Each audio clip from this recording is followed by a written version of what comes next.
Well, welcome everybody. This is kind of a different way we're doing things here, kind of breaking away from our normal venue of having a GIS Peer Success Webinar. And so, we just wanted to make it just more of a social event, open Q&A, just to kind of like, see what the community is doing, make sure everyone's doing fine, seeing if anything that we can help you guys with, and kind of a really informal process here. We're just kind of hanging out, and but I think just to bring a little bit of structure to what we're doing, we do want to hear from you guys. So if you guys want to put anything into the Q&A box, make sure if you want us to answer it as a panel, and we can also bring you up. I think if you can you can raise your hand in the chat side, I believe. We can allow you to talk and we can bring you up and you can join the roundtable. So awesome. If you feel compelled that you want to hop on with us and even just to say hi, that'd be cool. Please do so. And also in the chat, make sure you set it to all panelists and attendees so we can see what you're saying and we can respond accordingly. So other than that, it's just pretty much an open Q&A. I got a couple polls in there if we kind of feel we should go down that path, but right now let's just kind of like figure out, what are you guys working on? So let's go with you, Wade, because I know you got to cut out earlier today. So yeah, I apologize for that. I'll have to bail out at the halfway mark to jump onto another call and video conference. It seems to be the par for the course today, and that might be a little bit about what some people have to share. I liked what I think Tim identified as our mode of travel by virtue of these web technologies. So real quick, I would say that one of the things that has occupied my time and a little bit of the irony in all of this is that I presented this a few weeks ago to management as an idea, and it seemed to be rather proactive, only now to become reactive because of the pace at which COVID-19 is happening.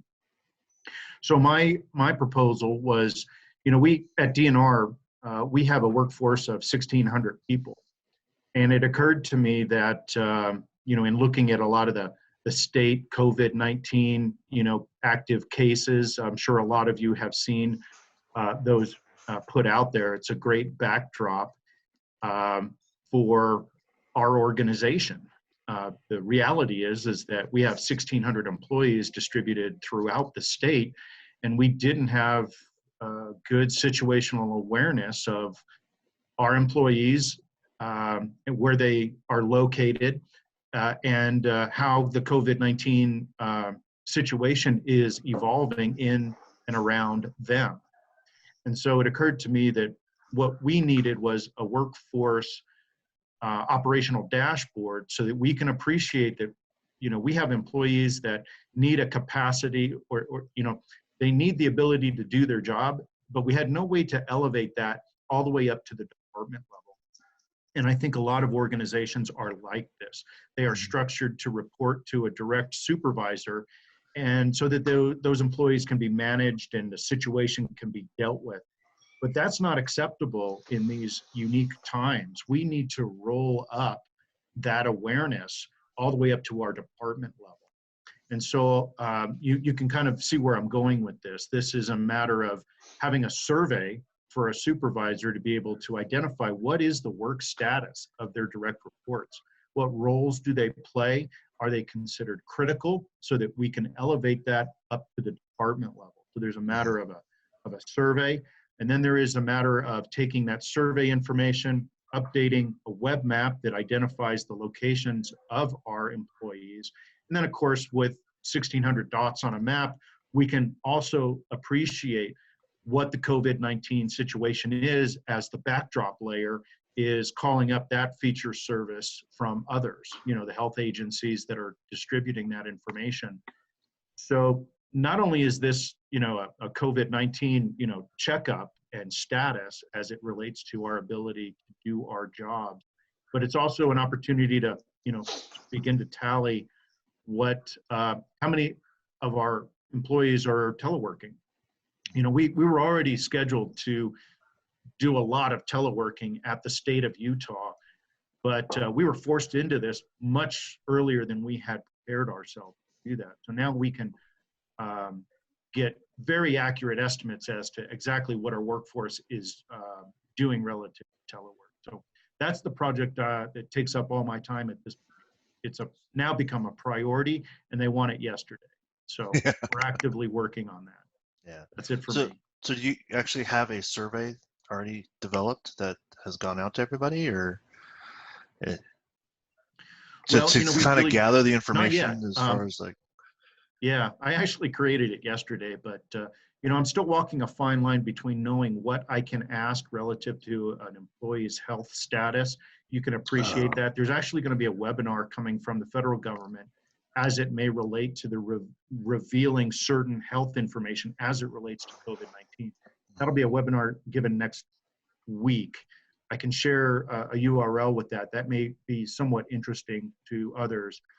I tried to avoid specifically asking for that kind of information, but and I danced around the subject. So yeah, I don't know that's if I'll definitely be asking very for sensitive. forgiveness or permission, but I didn't ask for permission. But we're still vetting the questions, because ultimately what we really need to know is an employee's work status, not their health status per se.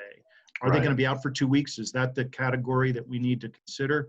Or is it even a longer term thing? And so we as an employer can ask those kinds of questions. But this will be a private dashboard, obviously. I think we're going to stick with kind of like a Google form for now, because we can ensure that only folks on the utah.gov site have access to that Google form. If we were to do an anonymous survey 1, 2, 3, we don't know who's answering those questions. Yeah, yeah. Anyway, that's kind of what we're doing. Interesting. So are you having, well, let me ask this a different way. How has your experience been in communicating up the chain and down the chain? You know, has it been, you know, difficult to try to cultivate, you know, statuses on things and, you know, yeah, it's too early to tell. Yeah. You know, we haven't implemented it yet. It is still in the works.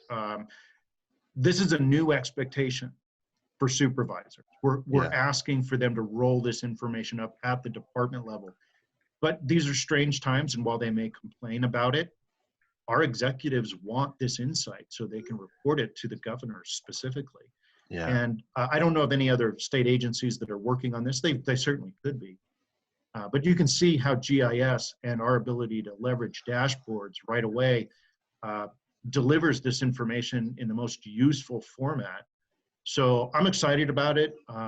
You know, this gets to be, you know, when you sit inside of a leadership and the only thing that's really discussed is COVID-19, you better appreciate that the GIS person in the room has some indication that there's a part to play for GIS.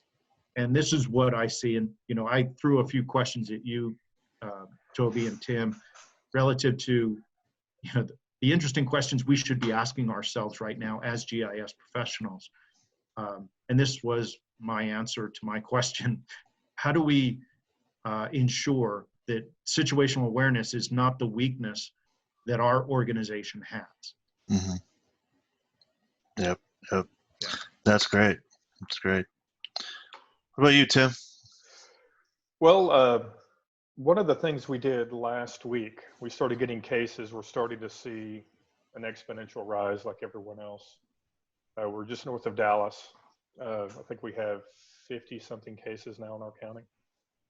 And it was just kind of serendipitous. I was I did a webinar last week, kind of ranted about some of this stuff, if some of y'all saw it, but I was looking for the GIS manager at Pinellas County in Florida.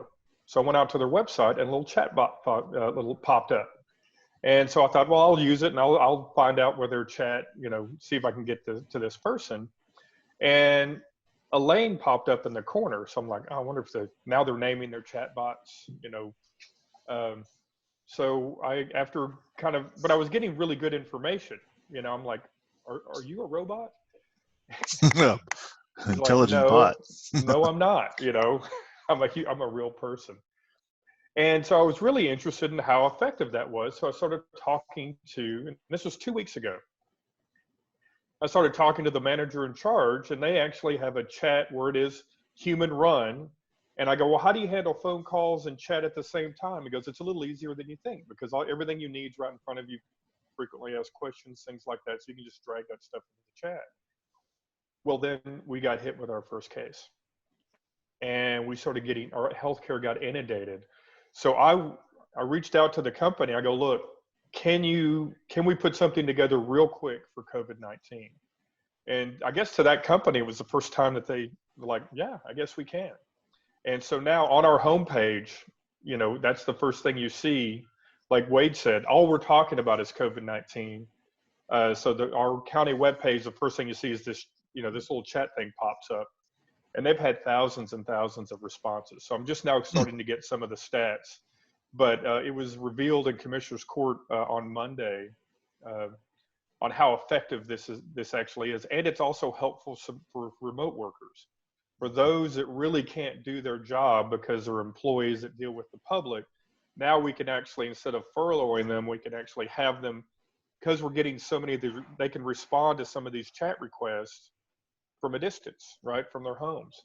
And so it's not GIS, you know, but it was just something that we were able to put together pretty quickly. On the GIS side, since I don't do much GIS anymore, that I'm a little ashamed to admit, I'm trying to put together the community impact dashboard, and realizing that I don't know as much as I think I know. So I'm trying to, you know, I figure if I can get this to work, then it's easy. Anybody can do it. So I'm hoping by the end of the day, I'll have a pretty, you know, we have a report that comes out every day. I just want to visualize that report in a dashboard, and I think we can do it. So the way the one that comes out, you know, that Esri's built for us isn't quite what I need, right? There's a couple of other things that we're tracking that software doesn't. So I'm trying to figure out how to remove what I don't need and add the stuff that I do. But yeah, it's all been wrapped around COVID-19 around here. And I think, like I mentioned last week, I'm saying it again today, this is our moment, right? And for us GIS folks out there doing this kind of work, this is the time to show not only that you can do this kind of stuff, but take a lead on this too, like Wade's doing. Yeah. So I'm going to ask you the same question too. Are you having issues in communicating with the higher ups and also with the staff and trying to find statuses and what they're working on, and, you know, all the normal things you would do in an office? I haven't, you know, I have not. In fact, we have customers, we're working on certain projects, and we have customers out there that it's so difficult to get a meeting, but it's become easier just to get a chat going, right? A video chat. You know, we actually have, at least I'm only a week in, right? So we actually have better access to our customers this way than we have in the past so far. So I think that this is, you know, I don't want to say it's necessarily improved, but it hasn't gotten any worse. You know, I think it's mildly better. Yeah. We had a stand-up for our dev team today, not a stand-up, I'm sorry, a sprint review. And we were able to demo 3 different items that we worked on remotely. It was fantastic. We have teams that are coding remotely. So it's really interesting. I'm glad that the tech exists that allows us to do this kind of stuff. Well, yeah, you think about this, you know, 5, 6, 7 years ago, oh, this would have been like horrible. Exactly.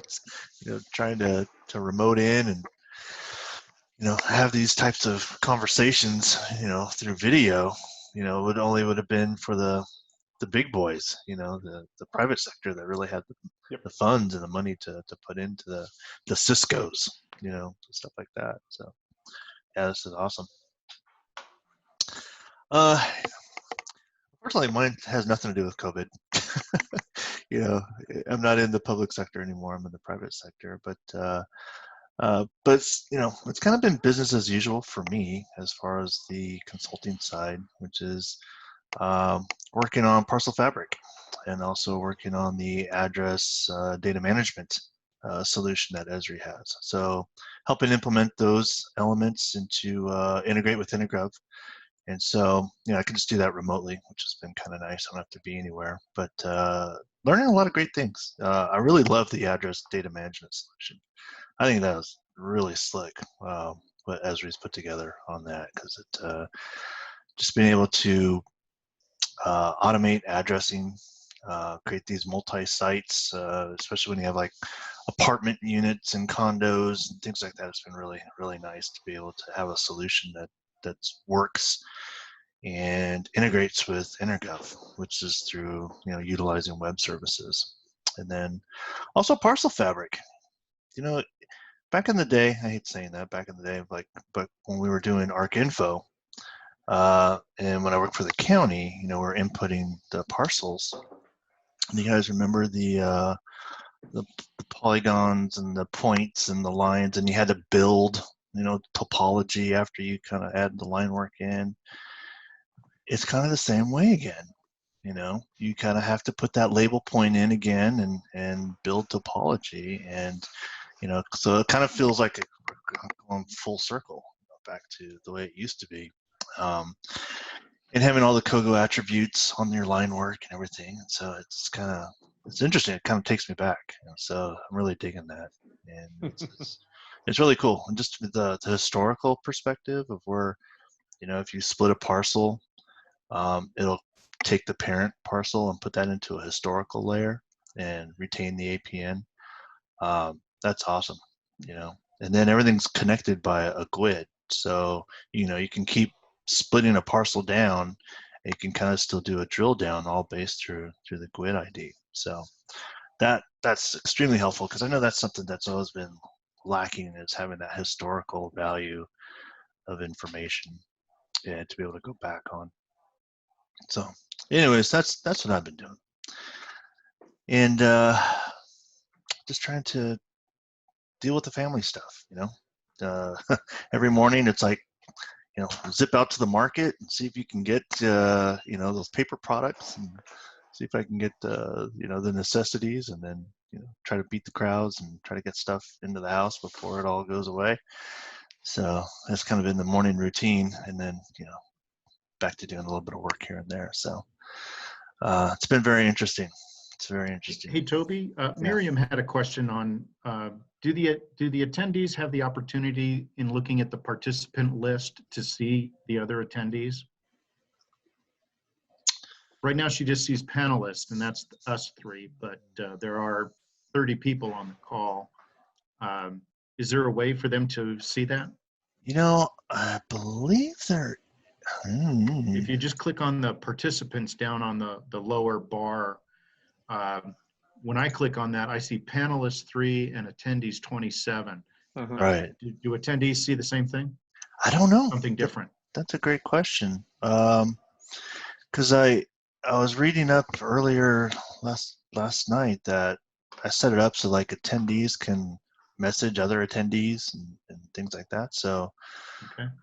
I believe we should be able to, but that's the problem. We're not on that other side as an attendee, so it's kind of hard to say whether you can or can't. Yeah. I see a question from Claire. Is that you want to try to loop her in to ask that question? Yeah, let's see. Claire, you want to come in here? And again, I apologize for having to bail out. I'll be jumping off about 3 or 4 minutes from now.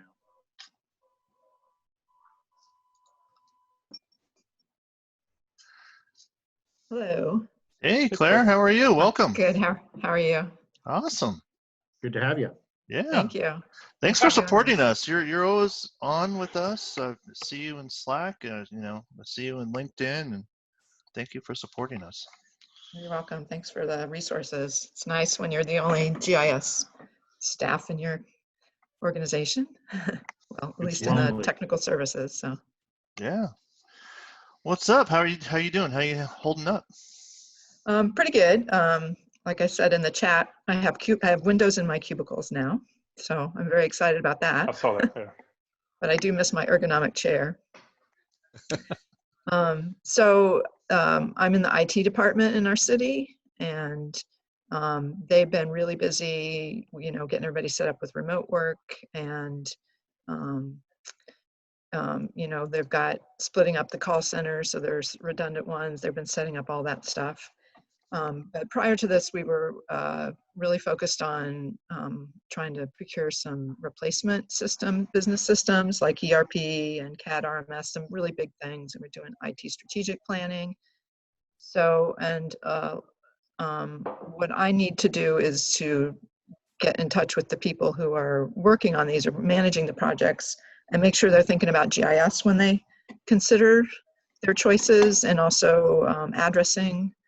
But my question now is with the situation with they're really focused on really immediate needs, you know, how to do that. Do I just let it go? Do I try to somehow make connections to see what the status is? I don't know if anybody's had any experience where this has happened before, where you've been kind of the project manager, and how you feel when people are still trying to give you suggestions or insert themselves into the process. Inside of what process?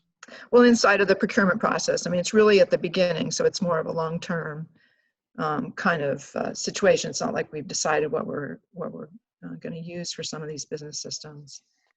So it's more real at the beginning of the planning, and that's when I really want them to think, you know, is there some way that GIS can enhance this situation, and how does it integrate with our current system? And we're doing a master address repository project, and we have to consider that too. And these are things I think about that I'm not sure that other people are thinking about as they look for replacements.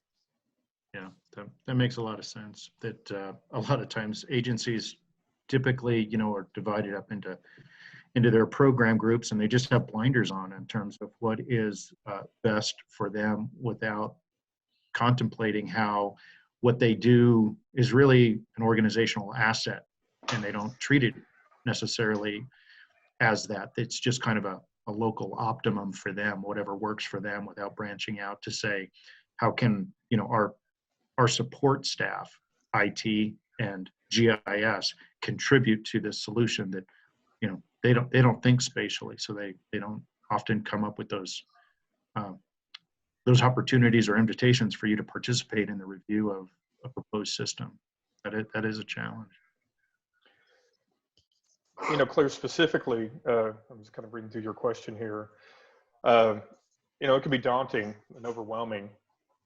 Maybe you can just pick one practice, right? One thing that, like you were talking about, y'all replaced your EMS and things. You know, just find one thing that you're doing that maybe you can do online, right? That you can put up an AGL, OL, or whatever, just to see if you can change. And then I think that would be, you know, a good way to insert yourself. You know, like, I've taken this information that we do daily locally, and now I've put it online so we can all do it from here, and this is how it works. And then you're just doing one thing. You're also showing how you can actually, you know, you're demonstrating what you're capable of doing, and then maybe more work comes out of that. You know, oh, well, if you could do this, can you do? And then, you know, then the conversation gets started on some other things. So that would be my recommendation. That's kind of how we're trying to handle things around here, is just take one project at a time and see what we can, you know, either automate or that we can, you know, make available online for folks to use. You know, in general, we had other problems where we're trying to find systems for people to work from home, and we weren't prepared for it, right? We don't have 300 systems that we can dole out to all of the non-exempt employees that need to work from home. We only had 60. So we wrote a application, basically a request application, for people to, you know, formally request these systems, and then certain people high up would make the decision on whether they, you know, kind of thumbs up or thumbs down on whether they got it or not. You know, that was a quick, you know, kind of a quick win for us to show that, you know, at least we're trying to do something to help manage all this. Otherwise, it would just be emails back and forth. But I'm rambling, right? So I think find a project, do that project, and see what else comes out of it is what I'd recommend. Yeah. I guess the one thing I would also add, Claire, is sometimes there needs to be an executive expectation expressed throughout your organization that they need to consult with their IT and their GIS folks at the beginning of project review or assessment or opportunities for new projects, that you have to be able to convince the top executive in your organization that without a spatial input into future IT and technology-based solutions for your city, they're not leveraging their existing assets. Right. And that is, yeah, go ahead.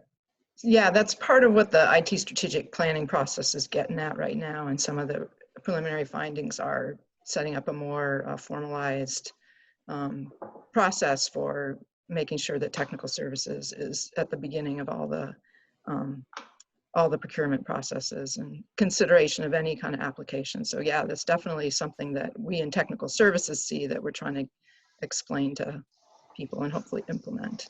Yeah.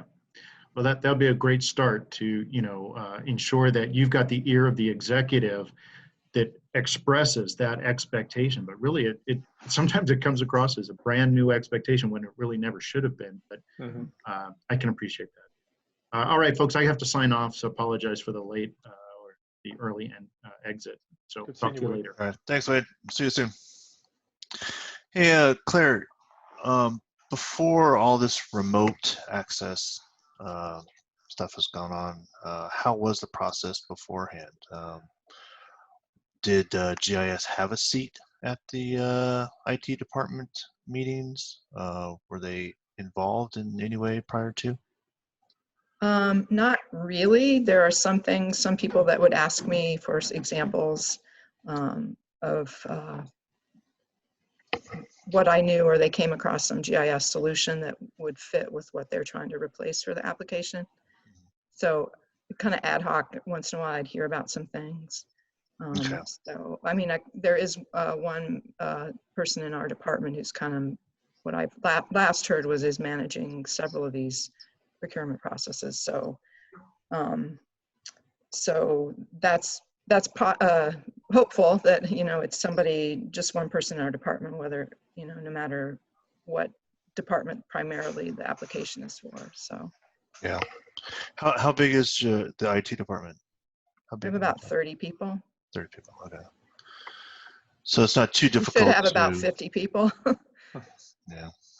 So it's not too difficult to get to that manager or that project manager to keep reminding them of the capabilities of GIS, so that before it gets to procurement, before it gets to RFP, before it gets to vendor selection, that you have that voice in there. Yeah. Well, that's something we've learned from this. I can tell you right now, I'm in IT as well. They're overwhelmed. So I think you just have to keep asking, or maybe just go up the chain, to your immediate supervisor and just work with that person first before we go all the way up to the top, because they're dealing with a lot of other IT issues, like, how do we get remote teleworking going and all that other kind of stuff. But yeah, I definitely think that we've learned, we will have learned from this experience when it's over, that, what do we, how do we, if this were to happen again, these are the things that have to be in place. Yeah. Yeah. But does that for help most you, of us, for most of us, it didn't happen. Just one follow-up. So if you were that person up the chain of the command, and somebody was, how would you want somebody to approach you about some long-term project that you suddenly had to drop because of all these immediate needs? Yeah, I mean, I think you'd approach it that way, right? Hey, this is what I was working on, but it looks like, the reality has changed. This is what I can work on now. And I think if you can take, or you and your supervisor, if you have an experimentation attitude about things, let me try this, let's see if this works. Kind of a fail fast approach. Well, that didn't do it, but I didn't spend a lot of time on it. That's how I would try to do it. That's how I'd like to be received, right? So, hey, these are some things that we have an idea on.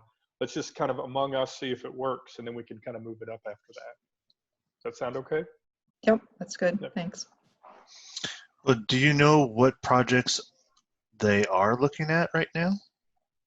So we have several applications that are in-house developed, and the person's going to retire in a couple of years. So and they all need to kind of be updated. So they're looking at agenda management, winter operations management, ERP, CAD, RMS. Those are the ones I can remember right now. So several big ones. Because what I would say is be a little proactive. If you know that these systems are going to be sunsetted, and you know you're going to be looking at these other enterprise systems to be coming in, be a little proactive and do your research and find out how GIS can integrate with them, and find out what vendors enable that integration, and maybe find out some other cities or counties that have implemented it with GIS. And so that way you kind of know the pitfalls, you know, the do's and don'ts and the things to look out for, so that when that project manager starts talking about a new CAD RMS system, or starts talking about a new ERP system, you can say, hey, that's great, you know, that they do integrate with GIS, and here's some of the things that we need to make sure that are in place, you know, prior to implementation, you know. So that way you've already kind of like, you know, been a little proactive on it and not reactive. That might give you a little better footing. Great. Thanks. So awesome. Anybody else got any questions? Janine had a good one. I'm responding in chat right now. You know, are there any suggestions on how we could reach out to our local healthcare officials to volunteer either with GIS help or other services?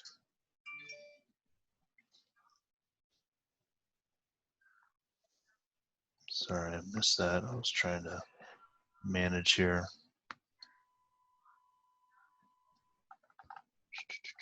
Sure, I'm butchering this. Janine McKellis. Maybe you can get her on and or see if you could tell us how to pronounce her name. There we go. Let's see, how do we get Claire down? Disable talking? There we go.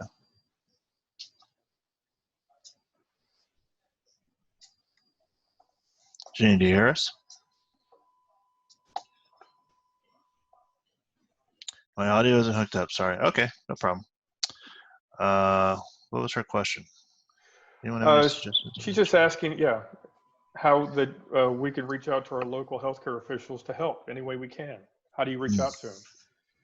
My response, what I'm responding to right now is, I guarantee your healthcare folks are overwhelmed, almost too busy to accept help, right? They don't have time. So I'd recommend at least an email, you know, because they're probably getting a lot of phone calls, and just kind of with the email with all of your contact information and perhaps even some of the skills, and probably make it clear that you're not selling anything. You know, I think that we're all getting tons and tons of, oh, we can solve COVID-19 for you at a price. So, you know, just be as thoughtful and, you know, and just be patient, because I think eventually they'll get around to doing some stuff. But I think now they're all just responding to things now. So, but yeah, I think an email with, you know, a real small email with just a quick, I want to volunteer, I'm a GIS person, and this is the kind of stuff I know how to do. Here's my contact, call me if you need me. Yeah, that's good. I'm really surprised you're getting a lot of people trying to sell to you, Tim. You know, and it's just surprising because, like, you know, I go online and it's like everyone's just like, you know what, don't stop, don't try to push sales, you know, just be available and you know, let things happen over time. And I don't know, some people are just very no, you're right. I mean, and maybe I said that wrong. They're wanting to be present and help, but I think it will lead to you know, because it's always, we'll give this to you for free for 6 months or for 3 months or something like that. So I think it's kind of a hook. No, but I do appreciate it. I mean, I shouldn't say it like, you know, I'm offended by any of this stuff. I just, you know, I think if you're asking to be a volunteer, you know, add that into your first sentence. Yeah. I want to volunteer for you. All right. So did you have any polls for us? Yeah, I'm just going to put one up right now. I'll launch this poll, allow panelists to vote too. So what's been the most difficult part about telecommuting? Is it lack of communication? Is it loneliness? The ability to concentrate? Prioritizing tasks? Getting status? Fielding requests, whether it's from other departments or from the general public or even your own staff. Losing control of projects, losing control of what staff are doing, things like that. Coordinating tasks, explaining your needs to others, kind of what we were talking about with Claire. Snacking, I threw that in there, you know. Refrigerators, just, you know, a couple just down the hall, you know. Let that go in there for a little bit. Yeah, I've been remote working for a couple of years now since I started my my own business, and it does get lonely. It does, and you know, you can't just like go to the water fountain and talk shop. You know, that's why I have webinars. No, I'm just kidding. No. But yeah, no, it's sometimes it's hard to concentrate when you look out the window and you're like, the lawn needs to be mowed. You know, there's a lot of things happening that you need to deal with at the house, but you know, you try to like, you know, block it all out. That's why sometimes I won't even work at home. I'll go to like the coffee shop, you know, and work there because there's no distractions. It's like, you know, sip your coffee and work and just try to stay off social media so you can do your job.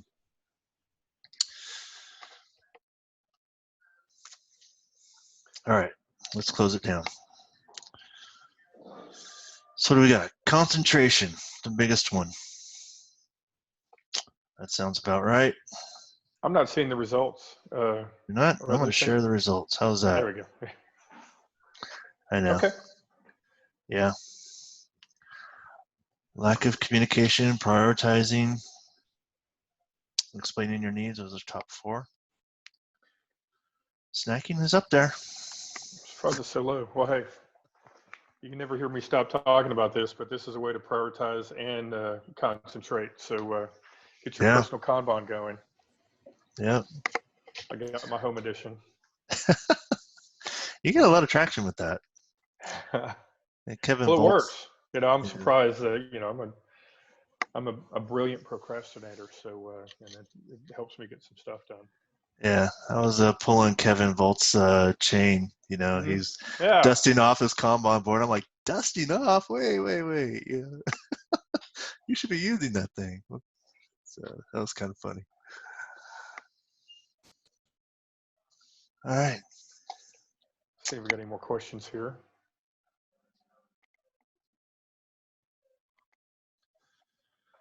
I may have missed one or two. What else you got, Toby? Let's see. Let's exit this one. Stop sharing results. Let's go to the next one. Forms of telecommuting. I'm sorry. Yeah. Launch poll. Yeah, I got this script. This from Annalise's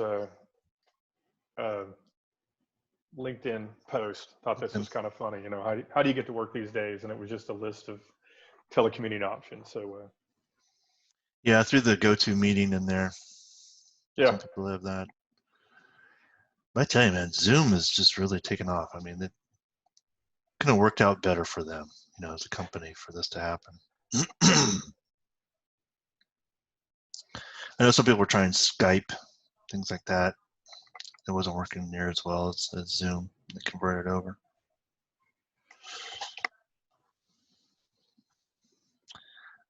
So you guys aren't giving out your phone numbers for texting?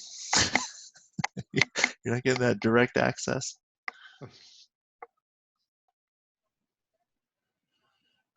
Skype for Business.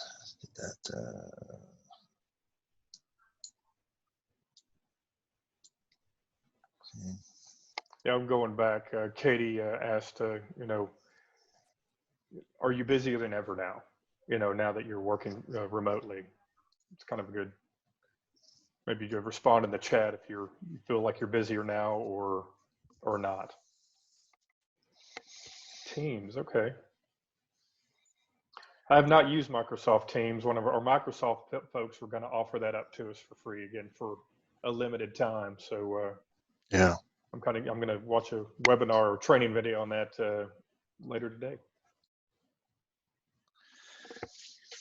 Yeah, I have no access to any of that. But like as far as on the private sector, you know, I've been just using cell phone text to go directly to my clients. Okay. Because I know, you know, they're going to get inundated with emails, you know, and requests and all that. And I have a pretty good relationship to where I can just slice right in, you know. Well, no, that's good too. I Taken mean, care right? of. That's, you know, you want to be able to, if you can. I always felt like if there's vendors that I work with that I can text with, then we're more partners, right? We're Yeah. not, you know, we're friends, right? We're Right. people that we can kind of, you know, somebody you can count on. Yeah, exactly. Exactly. Interesting. Yeah, those are the two polls that I had going there.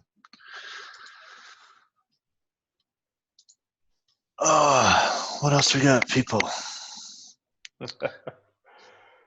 Anybody want to come onto the chat?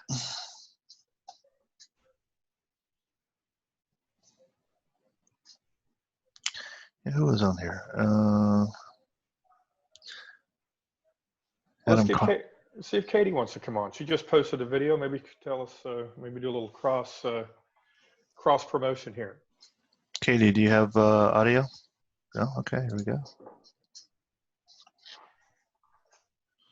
You there? Hey guys, can you hear me? Yeah. Hey, hopefully my kids won't be too loud in the background. Real life. Yeah, everybody working at home. So Yeah. how's it going? Good, good. Yeah, we saw you posted a video. Yeah, I finally have another video out. It took me a couple of weeks. I actually have been sick. Not with COVID, I don't think. I'm not sure. Oh. But I have mold allergies, and so the snow finally started melting around here and all the mold was exposed right when COVID happened, and it's all the same symptoms. So you just never know. Interesting. But so I had to take a couple weeks off, but I have a new video this week and more content to come. So one thing I was thinking about for next week was actually people trying to advance their careers in GIS going forward in the midst of no user groups, no conferences, no networking opportunities outside of online.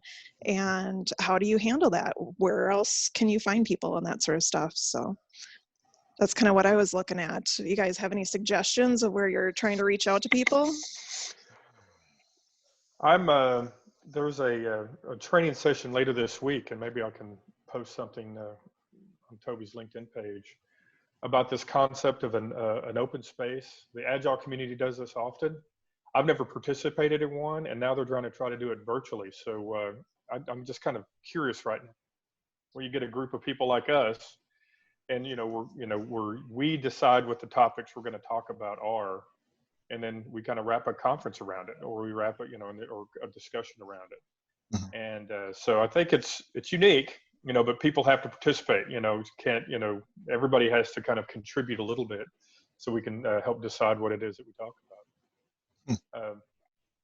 I don't know what kind of audience we normally get, or how Toby mentioned doing maybe a lean coffee, a virtual lean coffee. Those are good for about 12 people. Anything more than that kind of gets a little confusing. But there's like I said earlier, let's experiment with some stuff. Yeah. This is all new to us, so let's just try a few things, see what pans out. Well, I'll let you guys in on a little secret. Newsflash. We have been talking about this for a couple of years now, which is actually having a virtual summit conference through GIS Success. And so before even all this COVID stuff had come up, we had already started planning out, ideas.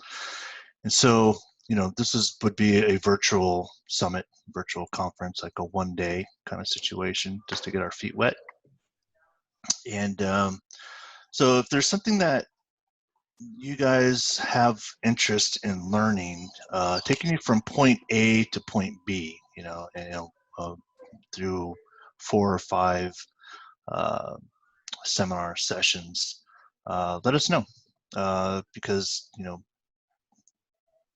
by finding out from the community what you guys want, then we can reach out to the speakers and, the sponsors and all that kind of stuff that kind of goes along with it, to make sure that it's the experience that you want to have. So I don't want to like shoot in the dark and think I know what you guys want. I'd rather have, some concrete ideas on things that you would want to see and people you would want on. And so, and this isn't a in-live conference that has now quickly turned into a virtual conference, and this is actually from the get-go been a virtual conference idea. So so that's how we're looking at it, and we're setting it up in that way.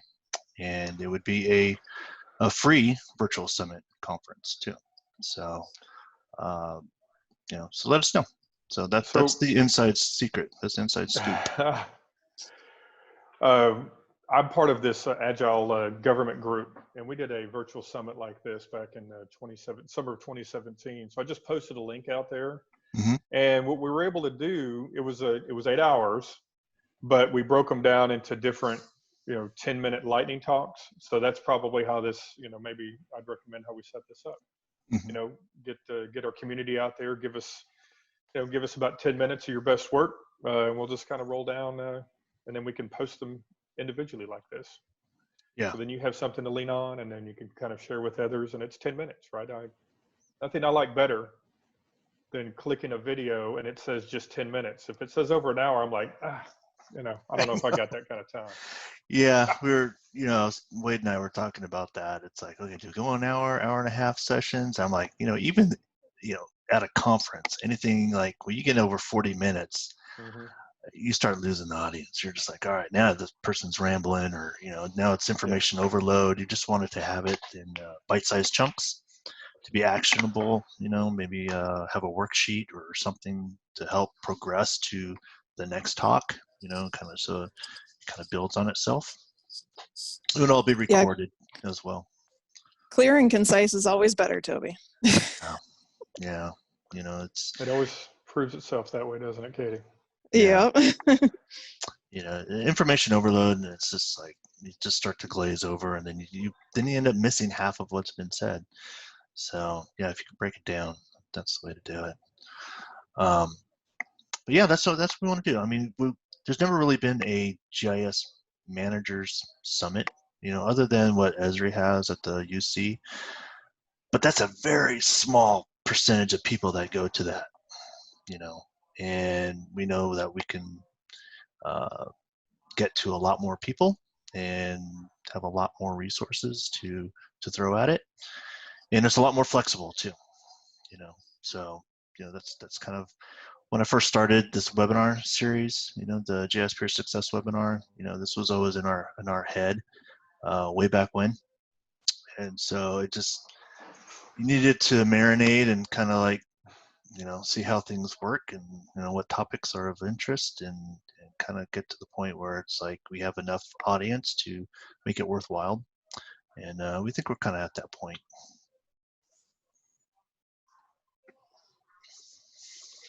So what was your video about, Katie? Because I haven't watched it.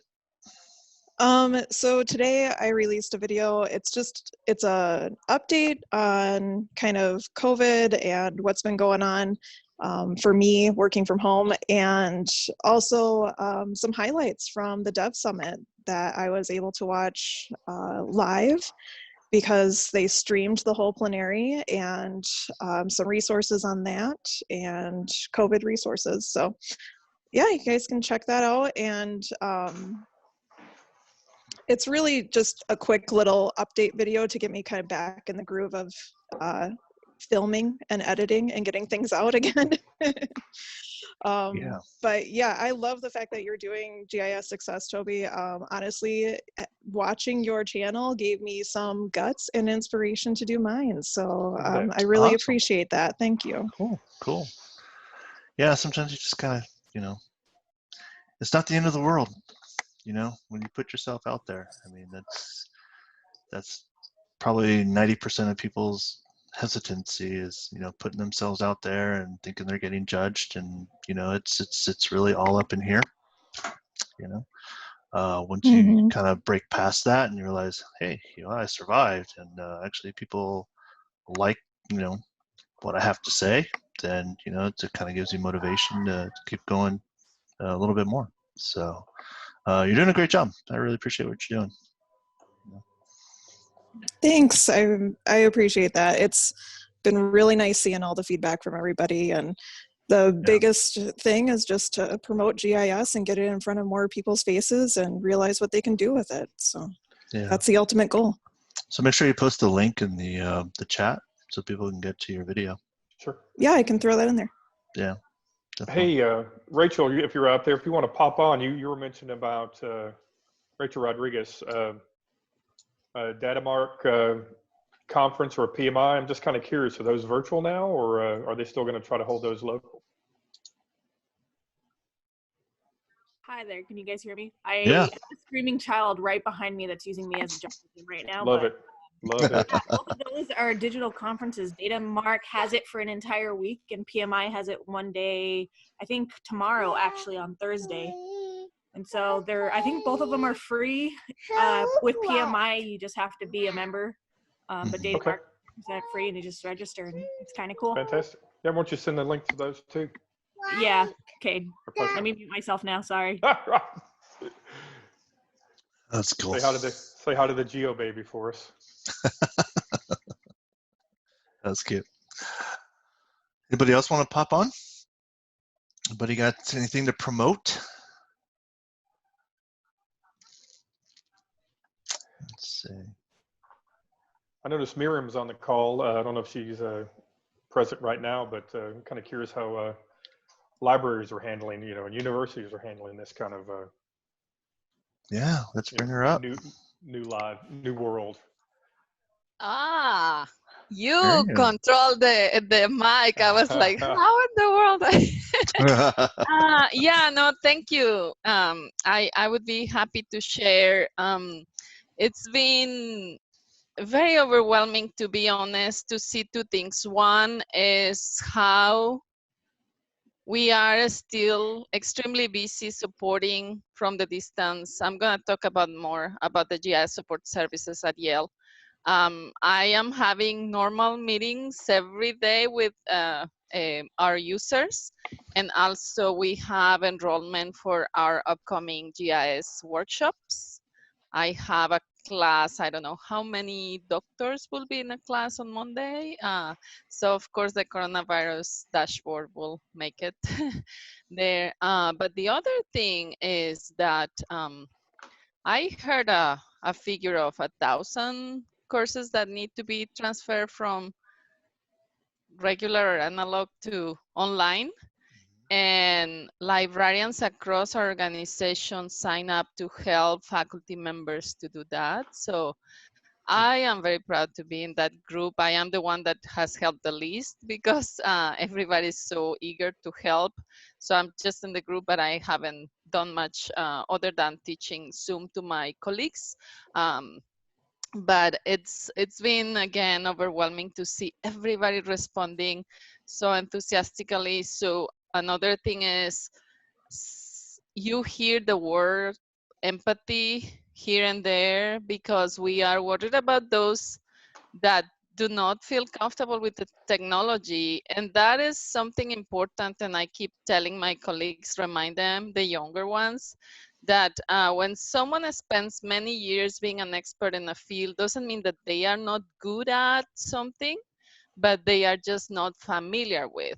So I have the example of a colleague that she was like really concerned because she's been going to work every single day for the last 25 years, commuting through the train.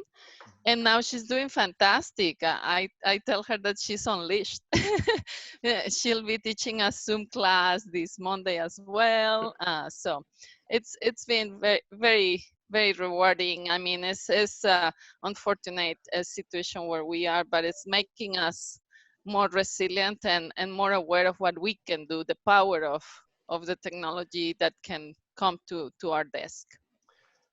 That's great. I've found too that people are more forgiving as well, right? So if the tech's not quite working or it's a little bit choppy, you know, no one's pointing fingers or, you know, we're just trying to make it work, right? Everyone's kind of in this together. So I think there is a lot more, I've noticed a lot more empathy That's true. than I And remember before yes, this. and also an interesting thing is in the library world, there's a lot of you need to be methodic for things to work as a clock. So now I see that there's like a list of norms for the Zoom meetings, and I need to pay attention because I'm more laid back. So you know, but it's important to keep the balance in a meeting. With when you have 20 people, 40 people in a meeting, you gotta stick to some rules, basic rules. Yeah, what are some of those rules that you've come across? I know I've heard in the past, you know, some people that you know, they get on a conference call and someone just starts rambling and they don't want to like stop them from rambling because, you know, but you know, how are you dealing with that? What kind of tips do you have? I think the number one is raising hands. Someone is monitoring the chat, and the person, the moderator will say via chat who's next on the raising hand, because it's difficult to keep track, right? The hands don't have a color coding or any kind of thing. So as a speaker, you can lose track who raised the hands first. So I think that is useful. Another thing is that I heard in the meeting that please do not have parallel conversations on the chat, because then there's important decisions made over chat that are not discussed with the group. So the speaker cannot be losing attention because they need to read the chat. So I thought that was helpful, because yes, it happens that people start making decisions and answering questions over chat that might be important for the entire group. I cannot think more, but it's a kind of a long list. I can share what I have. I'm gonna look into those. I'm trying to be as good behaved as possible, so I haven't broke any rule right now. So apparently, if the microphone is not working, I was asked that it's better to tell on the chat than interrupting the speaker and breaking the whole thread of conversation by saying, hey, I cannot hear you well because maybe it's your speakers instead of their mic, right? Right. So I don't know if anyone else has some rules or norms that can share. Yeah, I would be interested too. that would be awesome. Yeah, if you guys have any tips, definitely put them in the chat. We can record that. So awesome. Are you guys utilizing, as far as the online course development, are you guys using like Blackboard or any type of software for your course development?